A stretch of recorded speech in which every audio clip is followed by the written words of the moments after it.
كنت نازل اجيب شويه حاجات وبعدين قلت انا افتح الابليكيشن واشوف كده لو في اوردرات ولا حاجه. المهم لقيت اوردر فخدته، يعني هو الاوردر دوت حاجات بسيطه فيه يعني، فقلت اروح اوديه وبعدين اشوف لو في حاجه تانية ممكن اخدها، لو مفيش هروح اجيب الحاجات اللي انا كنت نازل اجيبها او كنت رايح اجيبها. فانا كده خلصت وجبت كل حاجه في الطلب دوت ورايح دلوقتي علشان احط الحاجه ديت في اكياس بعدين اطلع اخد العربيه واروح اوديه. فهاخدكم معايا كالعاده يعني.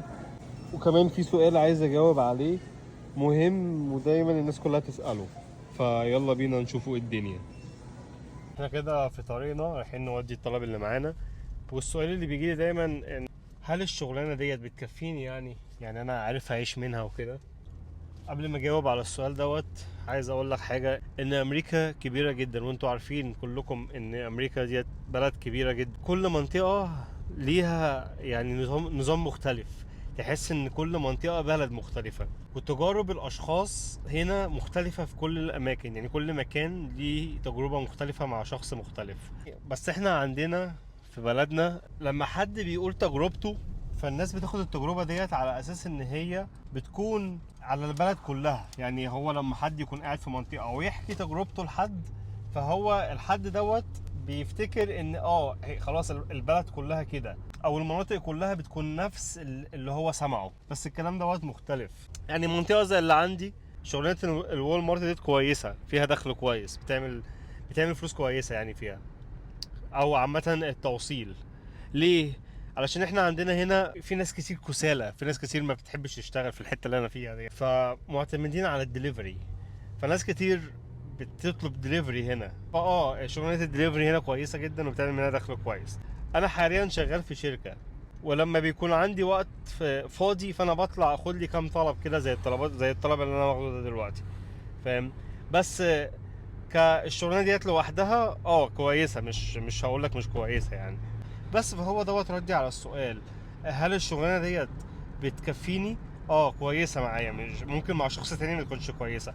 وانا من الاشخاص اللي هو انا الحمد لله برضه يعني بقليلي، يعني انا مش عايز اكون غني ولا عايز اكون معايا فلوس كتير. لا، انا الحمد لله طالما انا الدنيا معايا ماشيه وانا مستريح والامور تمام، فخلاص انا مش محتاج ان انا يعني احرت وبهدل الدنيا واشتكي واعمل. لا خلاص الحمد لله هو دوت رزقي، ومهما عملت ومهما اتنططت هو رزقي ده اللي مكتوب. لو ليا رزق زايد ربنا طبعا هياخده من بق الاسد ويدهوني.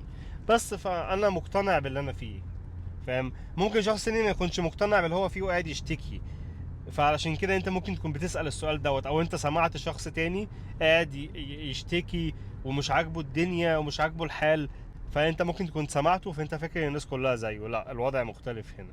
وعارف برضو ايه اكتر حاجة ممكن تأخرك في اي حاجة انت نفسك تعملها؟ اللي انت تسمع للناس. يعني انت لو في حاجة انت مقتنع بيها وعايز تعملها، على طول خد الخطوة واعملها. لازم تجرب بنفسك الحاجة اللي انت عايز تعملها، متقعدش تسأل. انك تسأل حاجة كويسة عشان برضو تعرف اراء الناس حواليك، بس برضو لازم ان انت تجرب بنفسك الحاجة اللي انت عايز تعملها. لما تجرب فكرتك عن الحاجة دي تختلف تماما من اللي الناس بتقوله. يعني عشان كده بقولك تجارب الناس كلها مختلفة، مش كل واحد تجربته زي التاني.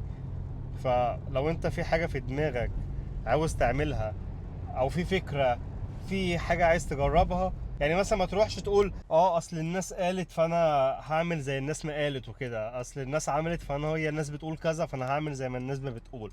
فده اكبر غلط، واخد بالك؟ فبلاش انك تمشي ورا كلام الناس، لازم تجرب بنفسك الحاجة الاول. وبعد ما تجرب ساعتها ممكن تقرر بقى انت عاوز تمشي في الحاجة ديت ولا لا، فاهم؟ في شغل بقى هتجيب حاجة في اي حاجة، فحاول لازم تجرب بنفسك، مش كل الناس تجاربها واحدة يعني. احنا داخلين شمال وانا واقف في النص هنا مستني الدنيا تفضى. بص لازم الدنيا تفضى، خلاص فاضل عربيتين تلاتة أربعة خمسة ستة، فاضل كتير. المفروض داخلين هنا. بصوا الشوارع متكسرة ازاي، والله العظيم حرام. الناس بتدفع ضرايب ويدفعوا فلوس والحكومة بتاخد منهم. بص الشوارع كلها متكسرة، الشوارع الجانبية اللي هنا متكسرة. حاجة تحزن. ايوه. في واحد قال لي انت ليه ما بتقولش احي في الفيديوهات، فبقول لك احي بقى هنا. كلمه احي ديت عادي يا جدعان عندنا يعني. بص الشوارع عامله ازاي. في عادي ممكن الحته ديت عادي اللي هي اللي هي الجرافيل ديت او اللي هي فيها طوب كده صغير وكده، الحته ديت ممكن عادي علشان التلج وكده فالناس حابه كده.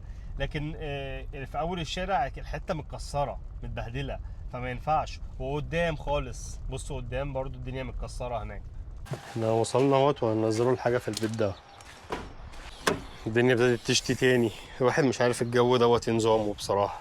نطلعوا الحاجه مفيش كلاب هنا. واحد كاتب لي كومنت بيقول لي الكلاب طالما بتهز ديلها ما تقلقش منها، يعني بيبقى الكلب قاعد يهوهو واللي هو انت اول ما هتفتح الباب هينط هيهبشك. كاتب لي كومنت بيقول لي لو الكلب قاعد يهز لك ديله فما تقلقش منه. يعني هو ايه اللي ما قلقش منه؟ وانت شايف الكلب منظره عامل ازاي؟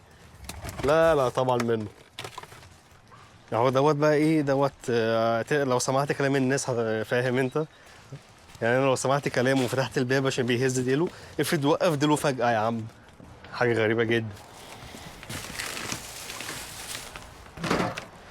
لسه في كيس عيش، انا ما خدتش ليه كيس العيش دوت معايا. حاجة غريبة جدا. تعالى يا كيس عيش.